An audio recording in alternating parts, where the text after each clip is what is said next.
そうか。始まったか。 Okay, that was weird. I don't know if you guys saw that, the way it glitched through to the loading screen. But okay, anyway, hello guys, welcome back to some more Umineko. When they cry, I see, so it has begun. It has indeed begun. I don't know how Kinzo knows it has begun, but the murders has started. Again, not sure how Kinzo knows yet, because he's been stuck in his study the whole time. But maybe he can magically feel it. But yeah, last time some crazy stuff happened. I went back and checked. Actually, do I start off with talking about last? Okay, I'll start off with talking about what happened last part. So last part, we had we had as how do you pronounce it again? Asmodeus, Asmo. Fine, Asmo. We had Asmo and Satan. So the stake of Lust and the stake of Wrath show up, and yeah, they took down Jessica. Well, Jessica first. Well, Aspen was trying to take down Canon, but you know, Jessica got in the way, exactly like Beato predicted. And then Satan came in and took down Canon, and then they, died together. But instead of dying properly together, Beato, just to put to insult them even more, to add insult to injury, she had Canon's body disappear, so it's just Jessica's body there alone in her room. So yeah, I bet they're going to, like I said last part, I think they're going to suspect Canon because Canon's not there, but Jessica's body's there. So I think the natural human, at least, explanation would be Canon killed her and ran off somewhere. Although they know Beato's existence, so they'll probably suspect Beato as well. But yeah, besides, thinking about Shannon and George, there's no way they'll suspect Canon. I don't think Shannon and George will suspect Canon.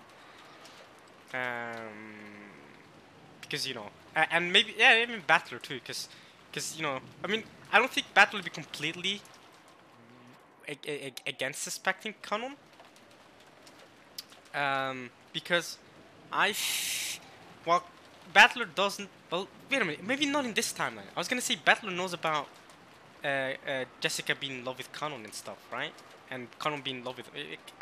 I was gonna say he knows, but maybe it was only during episode 1's timeline and not now. I'm actually not sure. So maybe Battle would suspect him a bit, but I don't think he'd think it's actually Canon though. Shannon obviously wouldn't, and I think George probably wouldn't either. I still think George is sus though. I'll never forget George. I still think the way he acts is sus. It could just be his personality, but I still think the way he acts is sus. So yeah, and I went back and checked, and Asmo did indeed have the one-winged eagle. So this thing that Kinzo has double of. Kinzo, you can see he's got two of them. He's got one there and one there. So I did confirm it. She does have it, just like Satan. As well as the school badge that she had in her school uniform that Satan has as well. They both have these weird school uniforms. They have the one-winged eagle crest, and they also have the school badge, which from whatever school they're from. I'm not sure if it's the same school badge as Jessica and the people in her school wear. I don't think so, because I don't remember Jessica having a school badge, but I could be wrong. But yeah, that's basically me recapping last part. I think that's it. I think that's basically what happened. I think maybe I think we had at the start we had we might have had Canon beating that goat butler guy, but yeah, he surprisingly enough Canon did beat him. I actually didn't expect that to happen, and then these two stakes showed up that worked for Beato, and yeah, they were too powerful.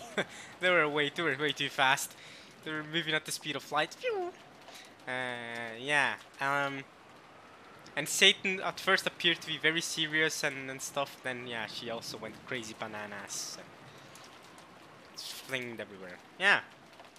So then, before we get into this part, I do want to talk about the two comments I got. And before I talk about those two comments, actually, I also want to talk about, yeah, Kendrick Lamar dropped. So I don't know if you guys listen to a lot of rap at all, or if you guys listen to any Kendrick. But I think Kendrick Lamar is a fantastic rapper, fantastic lyricist, and he dropped a new album, and it was great. It was a really good album. I loved it.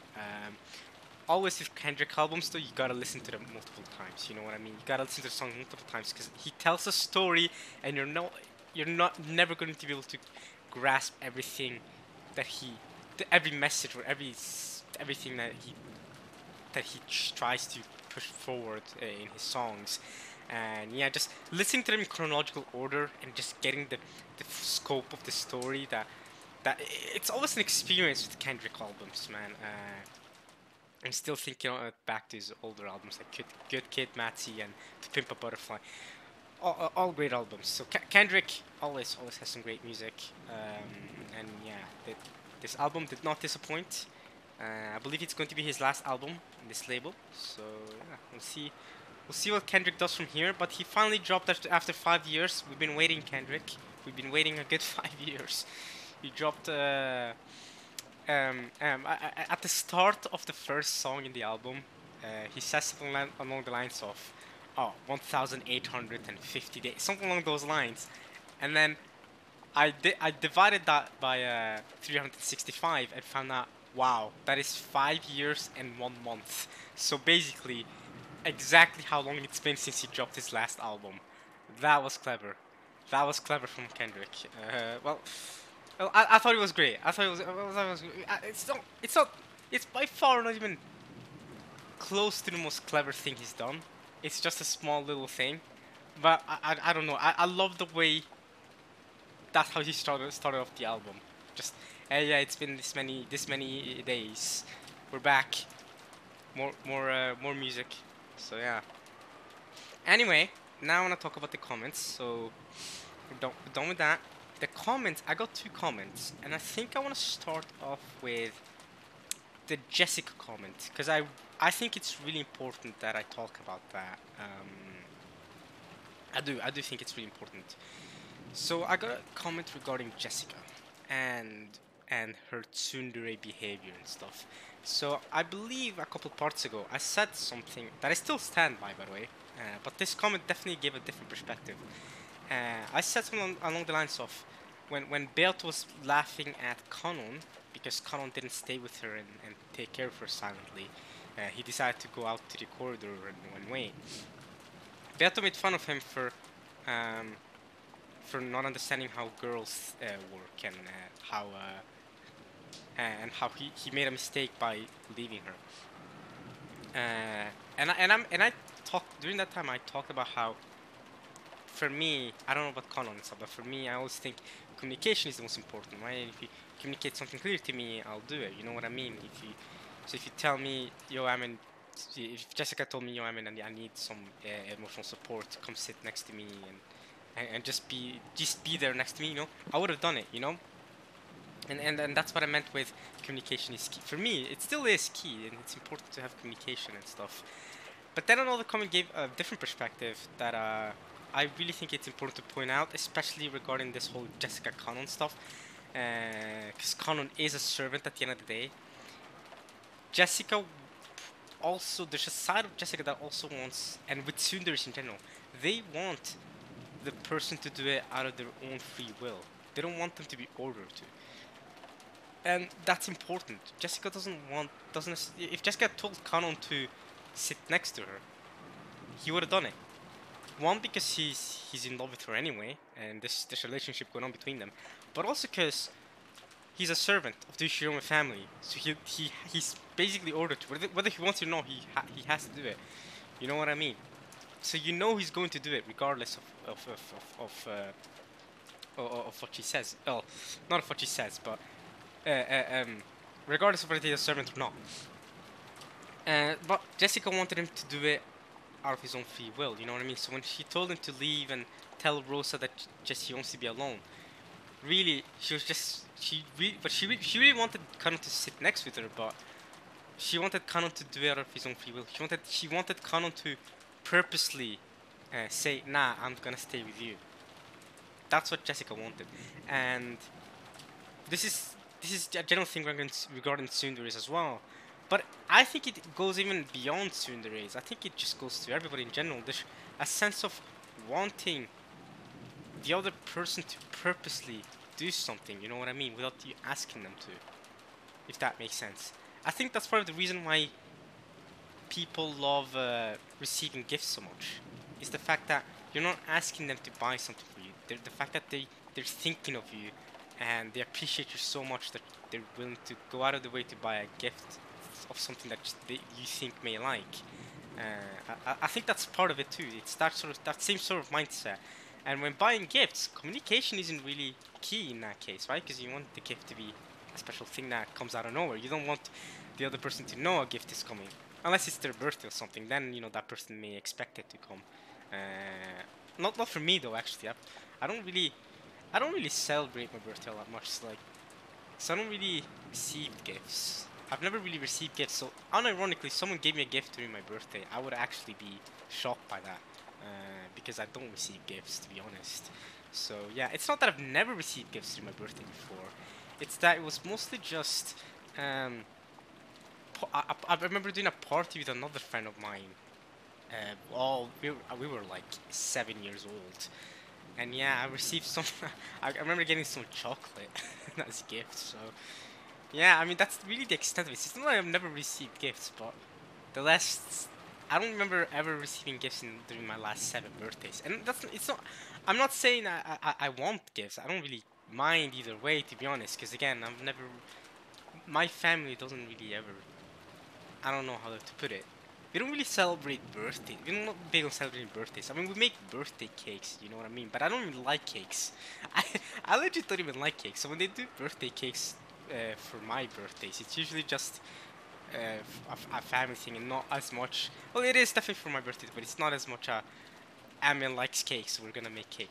I don't like cake. I don't like sweet stuff. So yeah, um, but basically, there's a sense to gifts of wanting someone purposely doing something for you, and I think that's an important other perspective to talk about or to think about before saying, Jessica is a tsundere, doesn't want to communicate things with Canon, yada yada yada.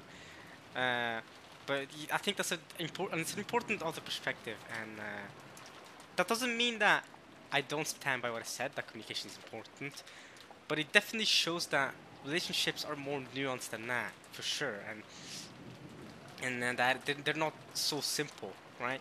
If everything was just that simple, then it would be there would be a lot less people who have a failure in the relationship. You know what I mean? Because people break up for many different reasons, and it's complicated. Relationships can get very complicated. It's not as easy as just communication. Even though communication is key, I still stand by that. Communication is key, but it's more nuanced than that. There's more going on to it than that. Now we have another comment that I need to talk about.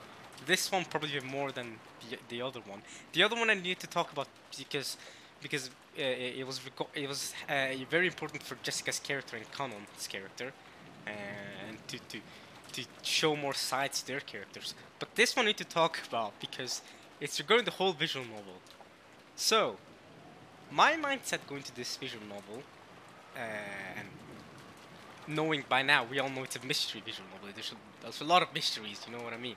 There's a lot of unsolved stuff we don't really know. A lot of clues given to different stuff. And my mindset with this visual novel has been,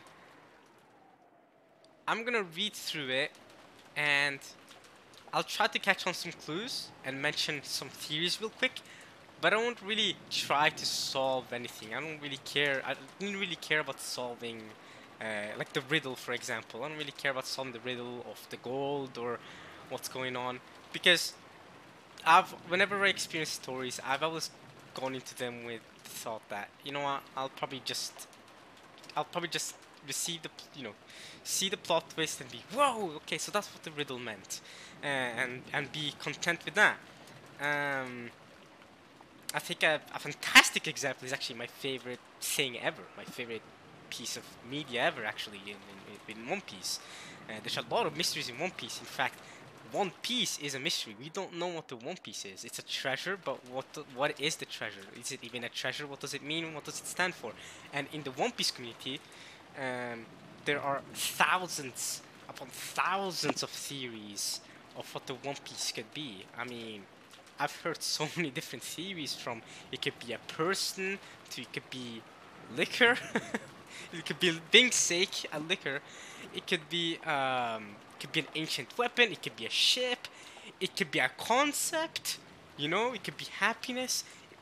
A lot of different things. And of course, the unofficial popular one, the One Piece is is the journey and the friends we made along the way, which, by the way, was confirmed by Oda himself, the creator, that that isn't going to be the case. Confirmed. So I still hate seeing it when people say it's going to be the journey that we experience along the way. First things first, everyone would hate that. If that was what the One Piece is, it would be a terrible answer. That's 25 years of suspense. 25 years! Only for it to be the journey we made along the way. Terrible, terrible stuff. But now, thankfully it's been confirmed that there is actually going to be something to it. There is actually going to be some reward to it, and that's great. But yeah, even with stuff like One Piece, what the One Piece is, what happened in the Void Century, right? This is a century in One Piece that basically the entire world went through a major shift, and the world government, which is the government that controls the whole world, basically, they kept it a secret. You know, they don't want to tell anybody about what happened. You know, they don't want anyone finding out what happened during the Void Century. And then there's different ancient texts scattered around the world, and these texts, nobody in the world is really able to read them, and anybody who's able to read them is to be executed by the world government, because the ancient texts have history in them from the Void Century that the world government doesn't want the world to know. And so, yeah, for example, they give a little girl a bounty of 79 million berries because she was able to read these ancient texts. And yeah, they genocided a whole group of people because they could read these ancient texts. They sent a whole buster called genocide. Yeah, it's dark, but point is here we go. Point is there's mysteries in One Piece. What the hell happened during this voice century that's so important that the government controlling the world, controlling the peace in the world, doesn't want anyone to know. Maybe it's information that could destroy the world government, who knows. But stuff like that, there's a lot of mysteries. And in One Piece as well, there's a lot of clues to these mysteries, I'm sure. I'm sure Oda has scattered a lot of clues to what the answer is. And with that series, my mindset is still, you know, I'll get the answers when I get them. You know what I mean? Oda answers them when he wants to answer them. That's basically how I've gone with it. I haven't really tried to theorize too much. I don't really have a theory on what One Piece is or what what happened in the Void Century. I don't have a theory. So that same mindset is what I approached this visual novel in. However, I got a comment telling me that that you'll actually be more rewarded if you try to figure out what the epitaph means, or what the different clues mean, right? You'll get there's basically, well, it was basically recommended to me for enjoyment's sake to actually try to solve the riddle before before it's revealed to me, which it probably will be revealed eventually. I don't know when, but it will eventually be revealed, right? And some of my commenters have told me that they were never able to solve the riddle. Some commenters told me that they solved it during different episodes. I don't know episodes. Some people have managed to solve it even in episode 3, apparently. Some people have managed to solve it in episode 4 or 5 or 6. Who knows? People solve it at different times. I don't know. I'm on episode 2, and I don't. According to this comment, so far, I don't have enough clues given to me that'll help me solve the riddle. However, that doesn't mean I shouldn't try. You should always be actively trying, and you're going to be. You're going to actually get. I'm going to get more from the story apparently by trying to actually solve the riddle. So, I'm gonna take that to mind. I'm gonna change my perspective a bit on how I'm seeing this or how I experience this visual novel from now on. Because I always went with the mindset of I'll have it explained to me, but apparently, nah. There's actually more enjoyment out of trying to actually figure out some stuff. Not just the riddle, but stuff in general. So I'll try, not super actively, but I'll definitely be more active with it, in trying to figure some stuff out, and trying to see what the clues mean. And yeah, who knows? Maybe we'll get maybe you can figure some things out. Now, one thing to think about is that this visual novel is Japanese, so a lot of clues are probably Japanese puns, maybe some Japanese context and stuff. Those are going to be hard to get. Those are going to be really hard to get for me, because I'd have to Google Japanese meanings to different stuff, and that I might struggle with that specific part. But I'll try to solve the things that I can solve using the English language. But we'll see. We'll see how it goes in general. So I thought before we start this part, let's actually just check the riddle. Let's go to the tips section and straight up check what the riddle says, the epitaph. And let's read this again, and maybe we can find out some new clues. Now apparently, there's already some stuff I can figure out according to a commenter. I won't be able to solve this as of right now, we're still too early on in the visual novel. But apparently, eventually, I'll have enough clues to be able to solve it.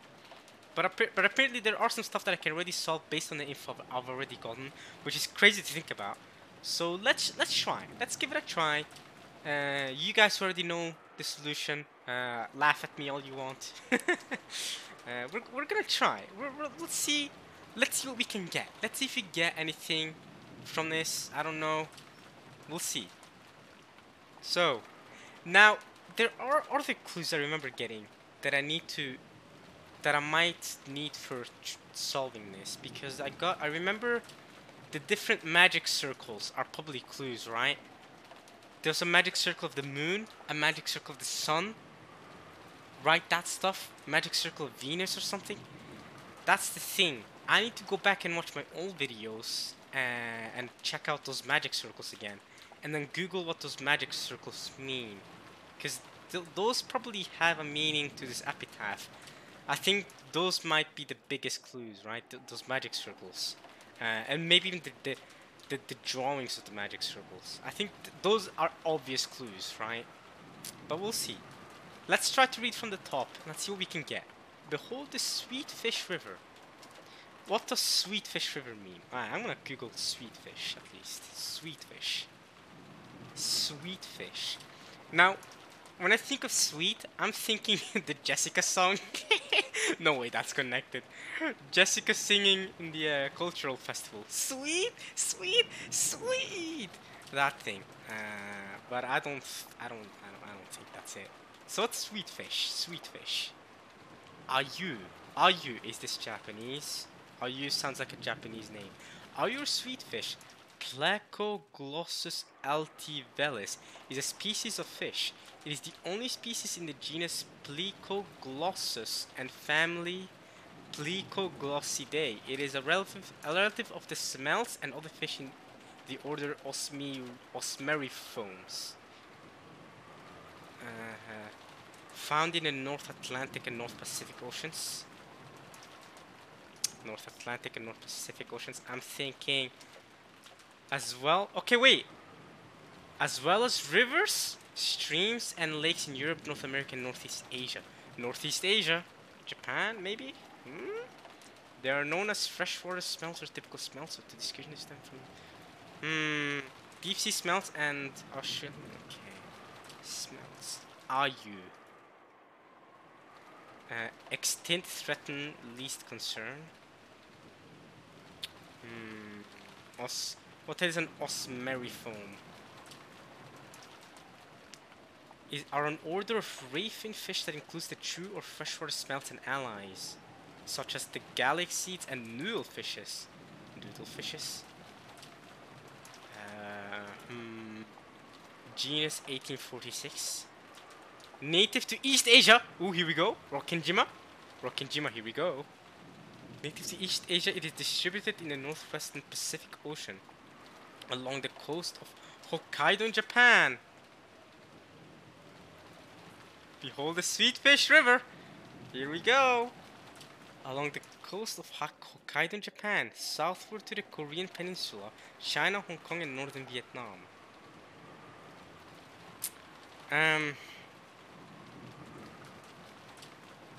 Where is Hokkaido located?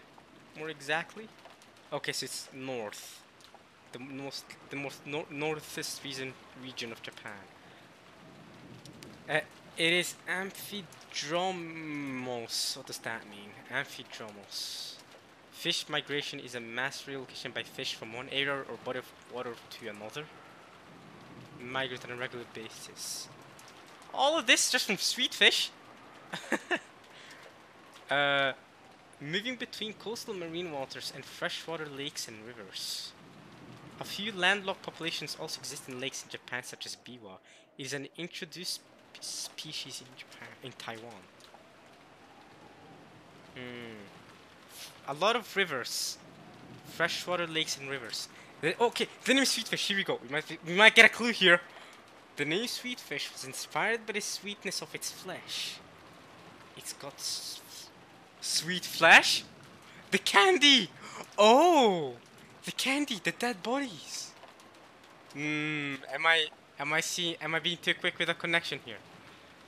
Sweetness of its flesh.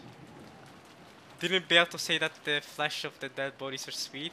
Why was the Halloween candy was in it? The name Sweet was inspired by the sweetness of its flesh, in reference to its typical 1-year lifespan. It is also written as yearfish, 1-year lifespan. Some individuals live 2 to 3 years. The area is the prefecture of Gunma Prefecture in Kifus. Okay. There's some subspecies, biology, there's a lot of... I'm not gonna read all of that. Human uses... Okay. Ayu is an edible fish, mostly consumed in East Asia. It has a distinctive sweet flavor with melon and cucumber aromas. No clues there. I can't connect that with anything. Melon and cucumbers. I can't connect that. It is consequently highly prized as a food fish. The main methods of obtaining ayu are by means of fly fishing, by using a fly trap. What the hell is fly fishing? Oh, like that.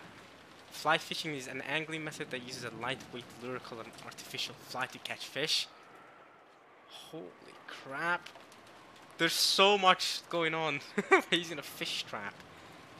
Right. And by fishing with a decoy, which is known as Ayu no Tomozuri in Japan. What the hell is... Yeah, see, that's what I need. Ayu no Tomozuri. There's probably a pun going on there. There's probably a pun going on there that I don't get. The decoy is a living ayu placed on a hook which swims when immersed into water. It provokes the territorial behavior of other ayu which assault the intruder and get caught. Interesting. Interesting! The decoy is a living ayu placed on a hook, which means swims when immersed into water. It provokes the territorial behavior of the fish and get caught. Behold the sweet fish river running through my beloved home of old. Running through Hokkaido. Behold the sweet fish river. Ayus also fish commercially. Captive, nah, that doesn't matter. I don't think that's important. A common method of preparing ayu and other small fish in Japan is to skewer it in such a way so that its body forms a wave, making it look as though it's swimming. Interesting. Okay, okay. All this for Sweet Fish River. What if I Google Sweet Fish River?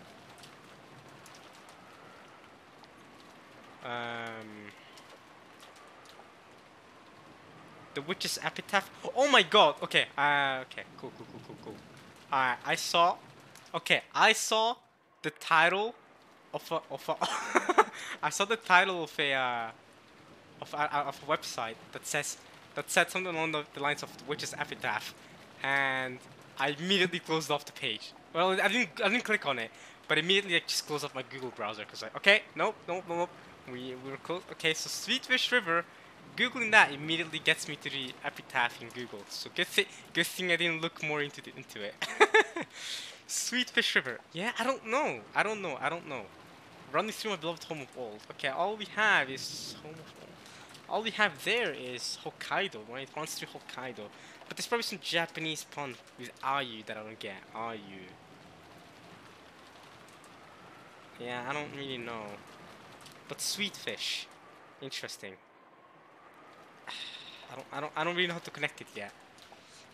We've only just gone through the first sentence, by the way. I don't know. I don't know. I don't really know how to connect this. Alright, we'll keep going for now. I think I'm kind of locked here. But melon has the taste of melon and cucumber. That could be one clue. And it's very sweet, like the sweetness of its flesh. And 1 year lifespan. All of those could be important to get. Ayu no Tomozuri, it's a decoy. And the way you catch them is to use a decoy and catching intruders. Behold the sweet fish river running through my beloved homefold. Yeah, nah, I don't know. River. I can't. Yeah, I can't solve it any more than that. At least as of right now, I'm not. At least I'm not smart enough to solve this just yet. I don't see it. All right, let's go to the next sentence. You who seek the golden land, follow its paths downstream in search of the key. So it's the same thing now, right? We're still talking about the sweet fish river. Downstream. What's downstream of a sweet fish river? What's downstream in search of the key to the golden land? Okay, what's downstream river? Can we see anything? Downhill maybe? Is there a specific thing about are you swimming downstream that I can get here? It does stream along the coast of Hokkaido in Japan and then southward to Korean peninsula, right? So, and it is amphidromous, so it relocates. Maybe it's the relocation of the fish downstream in search of the key. I don't know. Such migrations are usually done for better feeding or to reproduce, but in other cases the reasons are unclear.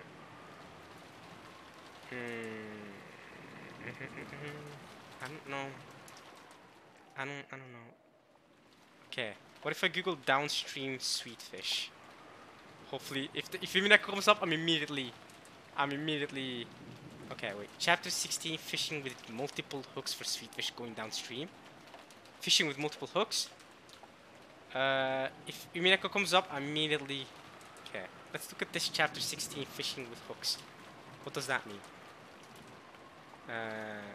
Takao Yaguchi. What the hell? What am I looking at? I'm confused. I'm leaving that. Sweet fish going downstream to spawn. Yohai barge where sweet fish are captured. I'm not getting anything. Alright, we'll leave it there. So I don't know yet. I think we're done here. Let's just move to the second sentence. I tried. Alright.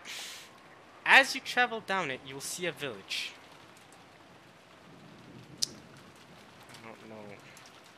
I don't know what they could possibly mean by village. In that village, look for the shore the two speak of. The two? Who is the two? The two sweet fish? Who are the two? What the hell? Guys, I don't think I'll be able to solve this riddle. I know it's still early. I know we're only in episode 2, but I don't know if I'll ever be able to solve this. I don't have no clue what they mean by village. The two speak of. Which two? There's two people? The key to the golden land sleeps. Why does it sleep? What do you mean by sleep? Sleeping. Ah! As you travel down it, you'll see a village. In that village, look for the shore that you speak of. The shore that you speak of. Yeah, guys, nah, there's no way. Right now, there's no way I can get any of this. You who laid hand upon the key must journey as follows to the golden land.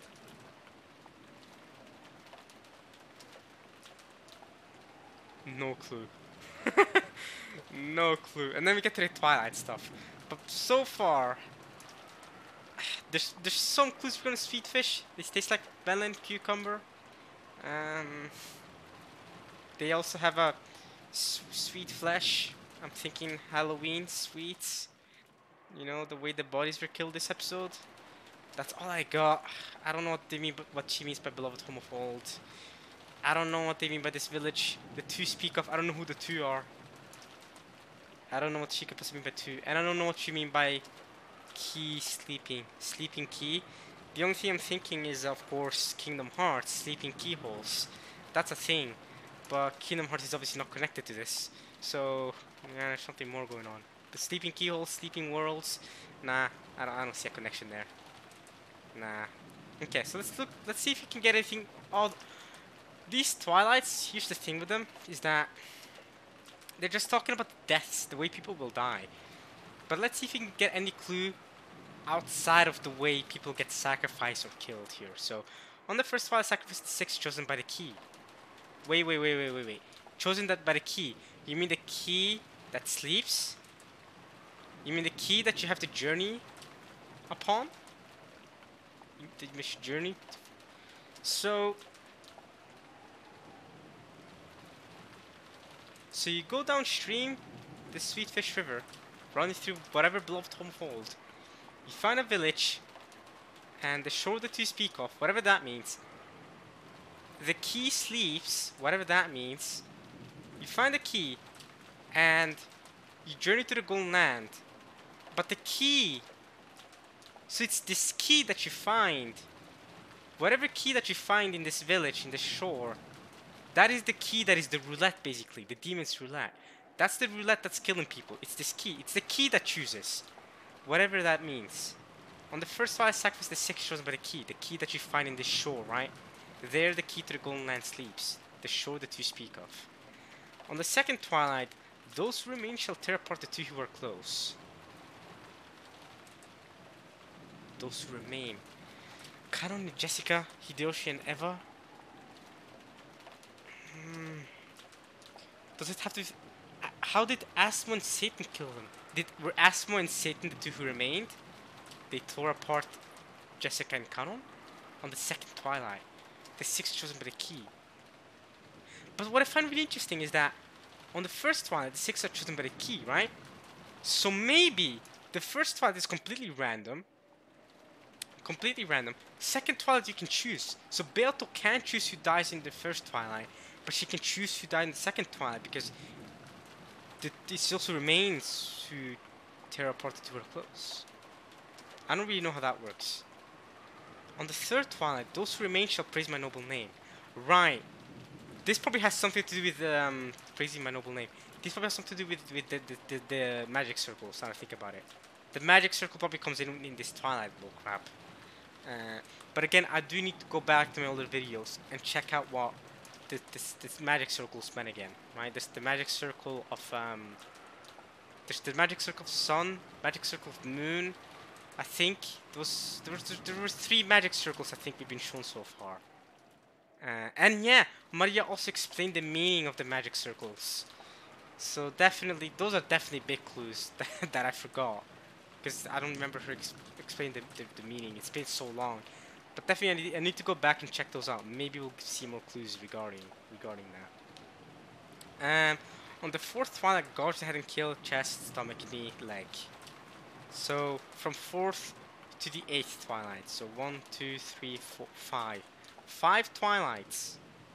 Head, chest, stomach, knee, leg. Leg, knee, stomach, chest, head. And it just says kill. See again, only the first Twilight is chosen by the key. The other Twilights are not chosen by the key. On the 9th Twilight, the witch revives and none shall be left alive. On the 10th Twilight, the journey ends and you shall reach the home of the gold. The journey that starts all the way back here. You who laid hand upon the key must journey as follows to the Golden Land.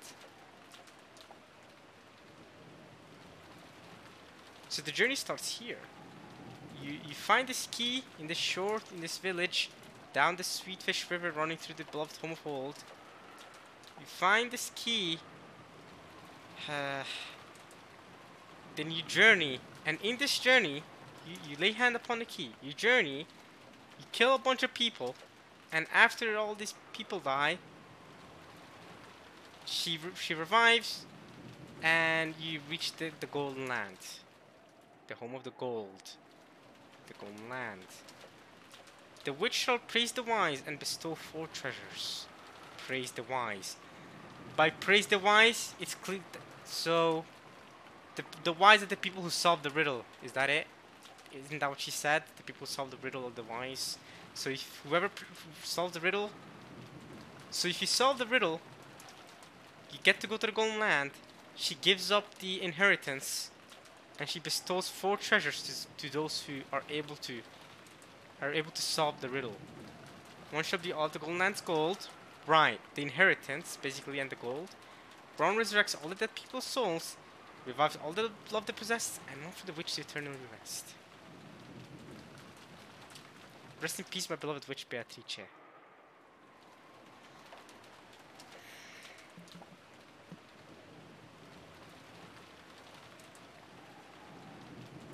That's what I got, guys. That's what I got.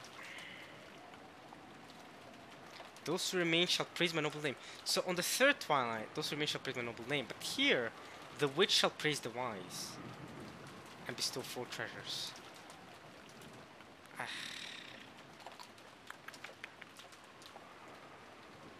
Yeah, you know what? No clue. I have no clue. Letter from the witch.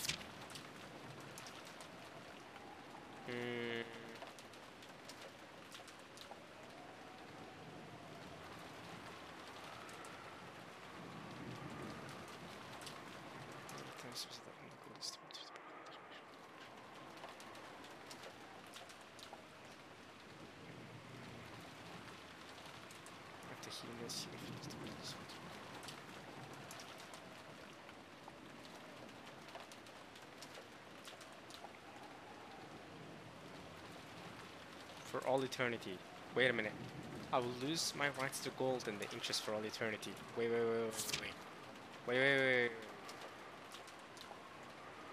The witch shall bestow 4 treasures. The gold, souls, love the possessed, and one for the witch to eternally rest. And one for the witch to eternally rest. And if you go back here, I will lose my rights to the gold and interest for all eternity. It's the same thing. It's the same thing. God damn it. Special clause. Beatrice has the right to collect the gold and interest.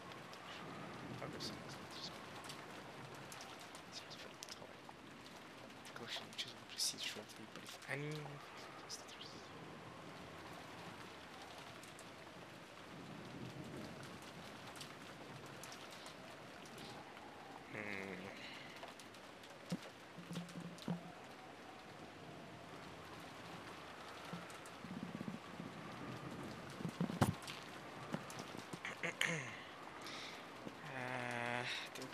gold in the epitaph on my portrait. He's already publicly displayed the location of the hidden gold. So Kins already solved the riddle, right? Kins already, obviously, because he's the one that wrote it. So Kins already knows where the location of the gold is. Yet he's still going through with this. Interesting. The rules apply.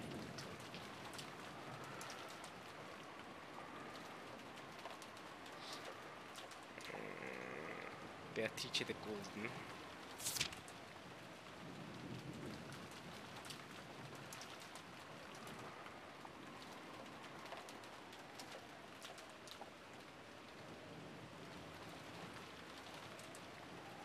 Now they're in Candyland with their bellies all full. Again, Candyland, bellies full. Does this have something to do with sweet fish? Sweet fish are sweet. I have no clue, guys. Alright, well. I'm not sure if you got any closer there. We spent about what? Half an hour, 20 minutes trying to get something from the epitaph. I don't think I'll get any further than that. I haven't solved anything. Apparently, it is possible for me to already solve some things regarding the riddle, even though I don't have the full information to solve everything. Yeah, I didn't solve anything. Of course, I didn't expect to. I'll be honest. But we'll keep it going. We'll see if there's, and most importantly, as we keep going, I'll try to see if any clues that are given throughout the episodes here connect to the epitaph at all, or to anything else I see. I'm gonna be more active in trying to solve stuff because apparently I'll get rewarded more. I'll get more out of the story, out of this visual novel if I try more actively than I've done so far. Because I never really super tried to solve the riddle. But yeah. But now I try more actively because multiple commenters told me that yeah it's worth it. So okay, let's finally start. We're finally now gonna start making progress with this part. So Kinzo's now talk about how it has begun. All right. And then after this part, I think what I'll do after this part is I'll look back to the magic circles that we've seen so far, the 3 that we've seen so far, and maybe Google what the magic circle of the sun means. Again, I feel this is what I'll do for myself to help myself do things, figure out stuff. I won't Google anything directly related to Umineko, obviously, because that's a spoiler straight up. But if it's a magic circle of the sun or the moon, right, some mythical stuff like that, right, like Asmo as well, Asmodeus, Googling about who Asmodeus is and stuff like that, I'm gonna allow myself doing that because I don't know much about mythology in that, and I'm gonna allow myself to Google stuff like magic circle of the sun, magic circle of the moon to solve the riddle. But of course, I won't Google Umineko riddle solution. That's freaking ridiculous because that would ruin the whole story for me. So obviously I won't do that. But if I Google something, if I Google magic circle of the sun, for example, I think that was one of them. I'm pretty sure magic circle of the sun was one of the magic circles. If I Google that and I see Umineko when they cry, I'll immediately click off. I mean, I'll know that's spoiler. So, but I guess we can Google magic circle of the sun. Of the sun. What do I get then? If I get Umineko, oh yeah, I'm done. Umineko. Okay. The first thing, okay guys, I clicked off. Because the first thing that popped up was an Umineko article. So I immediately went, okay, nah, I'm done. I'm not looking at it. I'm not looking at it. I'm not getting spoiled. I refuse. So, cool to know. Magic Circle of the Sun, immediately Umineko spoiler. What about Magic Circle of the Moon? Because I'm pretty sure Magic Circle of the Moon was another one. If I see Umineko, you guys know what I'll do. I'll immediately click off. Because I might see Umineko. An Umineko article or something. Circle of the Moon Druid? What is this? Magic Circle. Castlevania Circle of the Moon? What is this now? What is this? What does the Circle of the Moon do?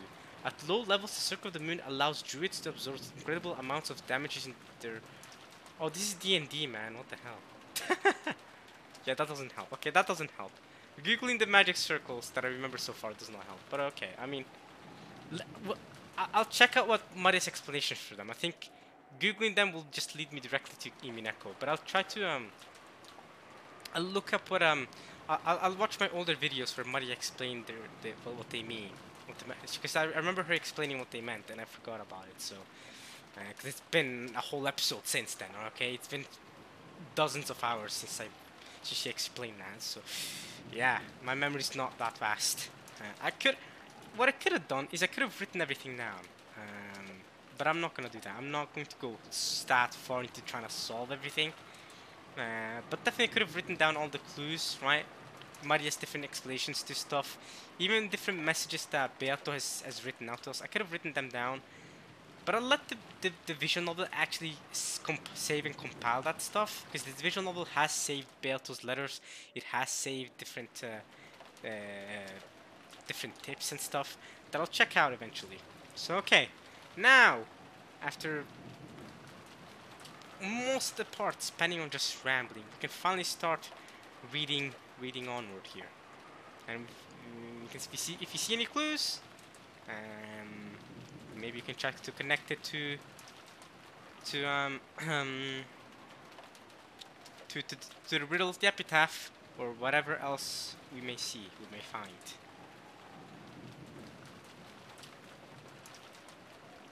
Hi. Oh, Shannon and Genji are here.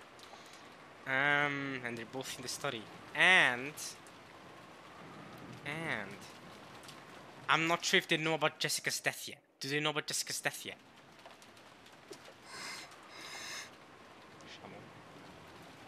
Even though Kinzo had heard of the 6 deaths, his emotions did not waver. What about so he doesn't know about Jessica and Kanon's death yet, because Genji and Shannon don't know about it yet. Okay.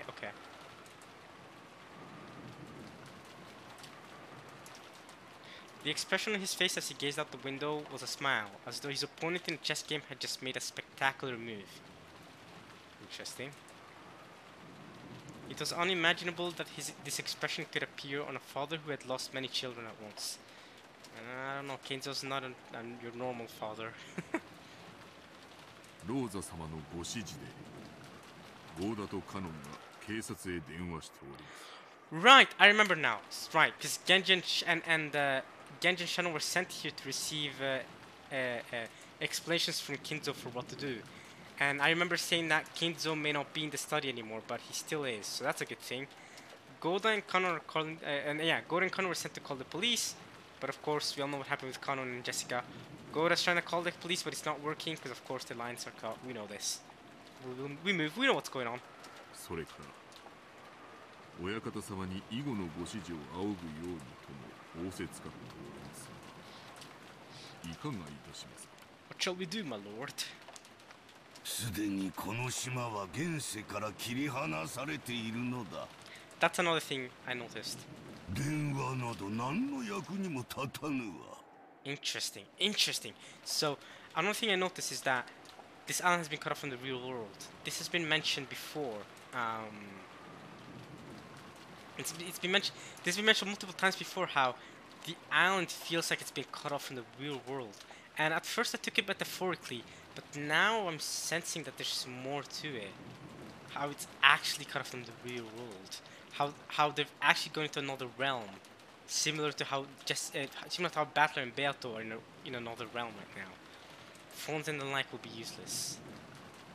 やめさせますか。 Should I have them stop? Behold the sweet fish river running through my home of old, my beloved home of old, or something. Okay. I'm still thinking about the riddle, goddammit. Should I have them stop? ルーレットが終わるまで何をして過ごすも自由だ。 What about if they spend the time trying to solve the riddle, Kinzo? What then? 好きにさせてやれ。 Let them do as they like? はい。 Yes. そのローザ様には何とお伝えいたしましょうか。 What should I tell Rosa? 何をして過ごすも自由だと言っておる。歌おうが踊ろうが。 Dance if they want. Solve the riddle if they want. 首をつろうが逃げたぎる大釜に飛び込むも自由。 Bro, Kinto does not care about his children. 13人が死ぬまで好きに過ごせばよいのだ。 Until 13 people die, they can spend their time as they like. そんなに退屈ならば、なぜに 6×9 が42になるかでも考えていればいい。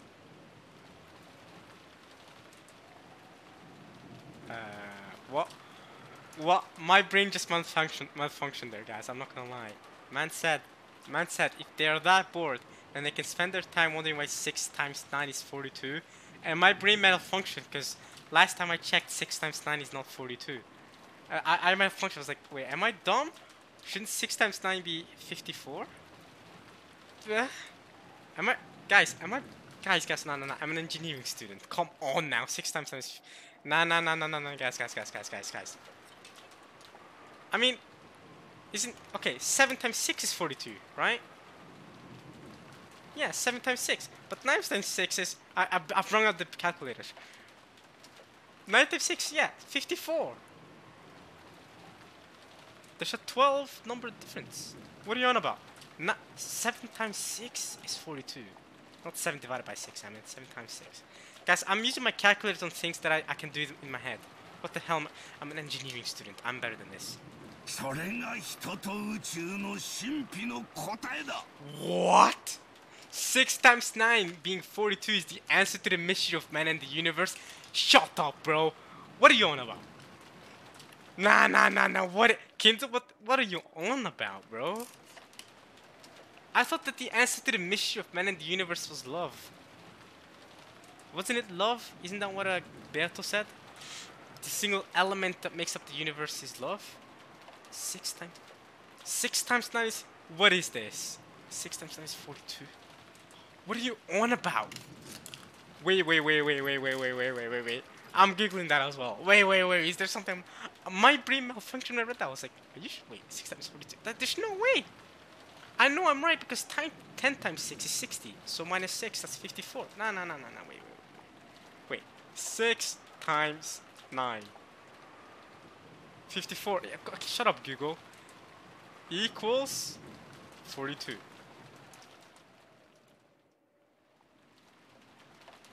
Why do people say 6 times 9 equals 42? I'm literally looking at Reddit right now. Hopefully, if I see Umineko, if I see anyone talk about Umineko, I'm down. This is from 7 years ago. I've seen a couple references, but I never really understood it. If it's Umineko, I'm clicking off. It's a reference to the Hitchhiker's Guide to the Galaxy by Douglas Adams. The answer is a bit spoilery, but here goes. What? Wait, Douglas Adams? Who the hell is Douglas Adams? I'm really out of the loop. Who the hell is Douglas Adams? Is he some author? He's an author. He's an English author. He died in 2001. Okay. So he... Okay. Wait. Guys, we're getting really deep into this now. It's a reference to the Hitchhiker's Guide to the Galaxy by Douglas Adams. Here goes. A race of hyper-intelligent pan-dimensional beings created a supercomputer called Deep Thought to find them the answer to the ultimate question of life, the universe, and everything. After several million years, Deep Thought pronounced its answer was 42, and that it was a difficult problem because no one knew what the question really actually was. What? What am I reading? What? It was okay. To find out what the question was, Deep Thought designed a new computer, one so complex that life would form part of its processes, and it was called the Earth. What? What the hell am I reading? In the books, however, just as Earth is about to reach the end of its computation, it is destroyed to make way for hyperspace bypass, leaving only 2 humans alive, one of whom is the main character, Arthur Dent. Near the end of the second book, The Restaurant at the End of the Universe, Arthur and his friend Ford Perfect are stranded on prehistoric Earth, and Arthur is trying to teach the Neanderthals how to play Scrabble. He gives up, but then notices that one of the Neanderthals spelled 42 with the scribble tiles. Realizing that, as a human, Arthur was part of the program, and that the question may be hidden in his brain, he randomly withdraws tiles from the bag and spells out, what do you get? Randomly withdraws tiles from the bag and spells out, what do you get if you multiply 6 by 9? 54. But apparently it's 42 now. Which is obviously the wrong question, because Arthur is not a descendant from the Neanderthals, who were the native species, but from a group called the Golgafrinchamps, who crash landed on Earth, having been sent there by other members of their race for being used as a society. Hence the joke 6 times 9 equals 42. Now go read the books or watch the old BBC TV series on YouTube. Just skip the movie until you've read the original. They're incredibly funny, surreal, and unique. Regarding the math, some readers notice that 6 times 6 to the power of 13 times 9 to the power of 13 equals 42 to the power of 13. 13! 13 is an important number. Great. Using base 13. Douglas Adams later joked about this observation, saying, I may be a sorry case, but I don't write jokes in base 13.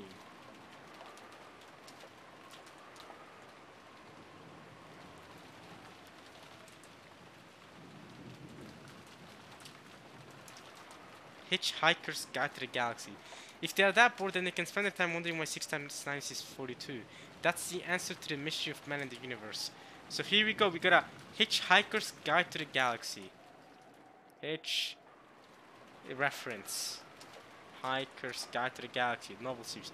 Can we get a reference between this and Umineko? Do we... I'm not gonna spend time on that. Okay, cool.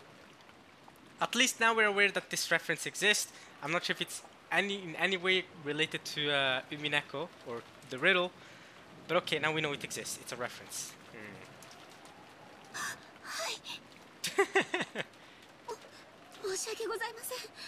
Apologies. Shannon cowered in fright at the sudden rage. Genji made a gesture as though telling her not to say too much. Shannon couldn't help but regret speaking out of turn. だが自由にしてよいのはお前たちもだ。 Oh, even the servants. 源氏。 Genji. そしてシャノンも。 So stay Shannon. I love this guy's voice actor, man. He's awesome. 今日までよく私に尽くしてくれた。 Now it's time for you to solve the riddle as well. You're the one serving me. Solve the riddle. もったいないお言葉です。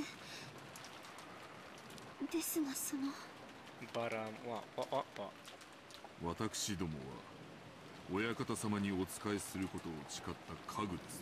No, you're not. At least Shannon isn't. You may be, but she's human. She's George now. She's left your realm. So Kinzo said that she can do what she wants now, so she's allowed to be human now. Let's go.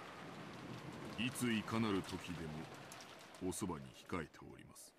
We'll be waiting by your side. 最後のその時に Until the very end.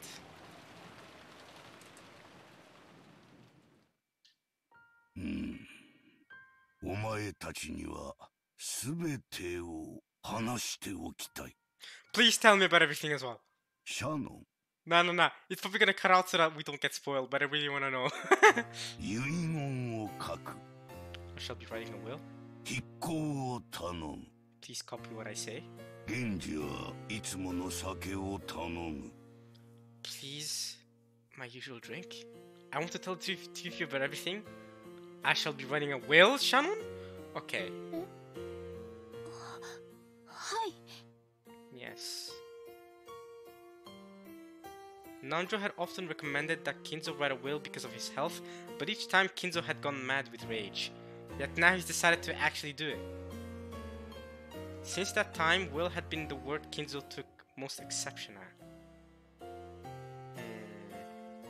Because that word had come out of his own mouth, Shannon couldn't help dotting her ears for an instant. Shannon hurriedly prepared the side table and some writing paper. Genji also began preparing his usual green devil, just as he was ordered.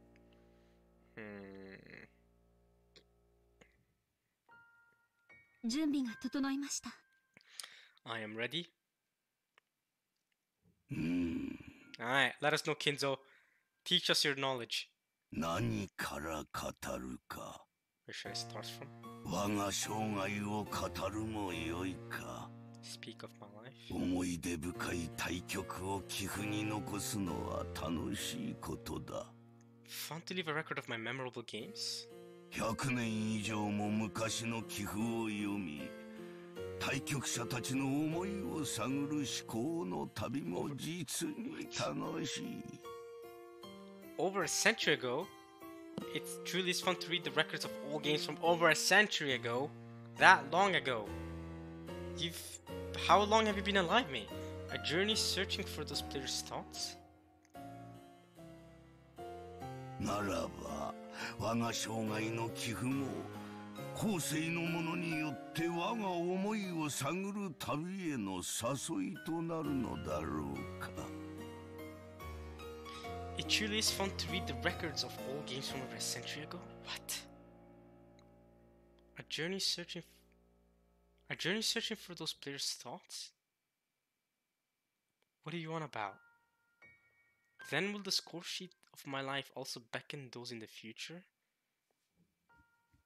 to go on a journey searching for my thoughts? So wait a minute. So Kinzo games. Oh, is he talking about the ritual? He sees the ritual as a game, as like a chess game.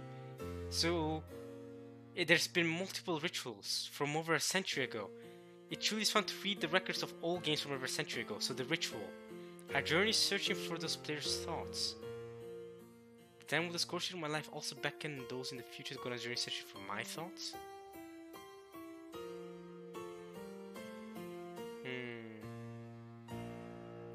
Also beckon. So the score sheet of my life also beckon those in the future to go on the journey search for my thoughts. I mean, hasn't it already done that though? We're already trying to figure out what the riddle of your thoughts means. Mysterious. For a while, Kinzo considered where he should start speaking from, striding all around the room with his hands behind his back. 親方様、どうぞ。 My lord here. すまんな、我が友よ。さて、我が生涯を語るには、あの魔女との出会いから記さねばなるまい。 Here we go. He's gonna speak of his life. I must begin writing from when I met that witch. Here we go. キャノン、筆記せよ。 Copy this. 私がベアトリーチェに初めて出会ったのはだいぶ以前に遡る。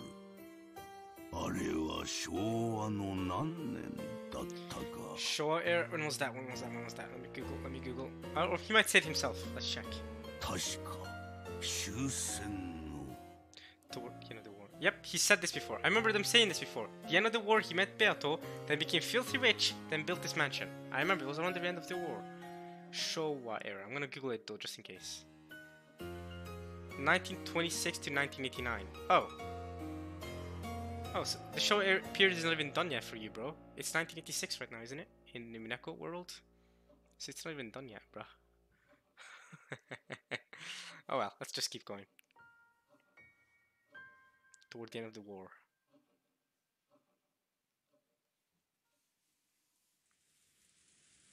Back to the chapel. Alright, we took enough time to regain our calm, and we each swore to our parents that we'd definitely catch the killer.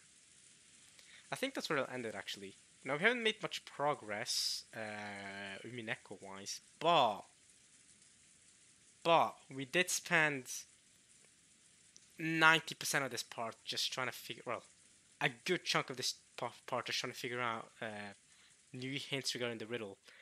And now that I have the riddle more memorized than ever before, I'm thinking, I'm thinking, yeah, we'll just move on with any new hints we get, and keep it going. We're gonna be trying to be more active, but not super active, but a bit more active, trying to figure out the riddle of the epitaph. And we're not everybody's gonna be like this part, of course, where I spent half an hour trying to figure it out. I just spent so much time this part because people advised me that it could actually be could be worth it to actually try to figure it out. So that's the only reason why I spent so much time this part. But don't worry, for the next couple of parts we'll go back to normal and read like normal, unless we get hints, and then maybe we can connect it to the riddle. We'll continue like normal, but just more actively trying to figure out the riddle. Something that I wasn't trying to do before now. I wasn't trying to actively figure it out because I thought it would be more fun to have the visual novel show it to me. But if there's a whole new experience in trying to actually figure it out, then who knows? I might as well try. Why not? Alright, we took enough time to regain our calm, and we swore to our parents that we definitely catch the killer. Yeah, but I'm gonna end it there. I hope you guys enjoyed this part of Umineko when they cry. I think what I'll do as homework, I guess, between this part and next part is try to figure out what what the magic circles meant according to Maria. So we're gonna have to go back to watch my old videos, to my episode 1 videos to the magic circles and try to see Maria's explanations for them. But yeah, so for now, good part, successful. We'll see you guys next time from Umineko. Yeah, alright, y'all. Peace.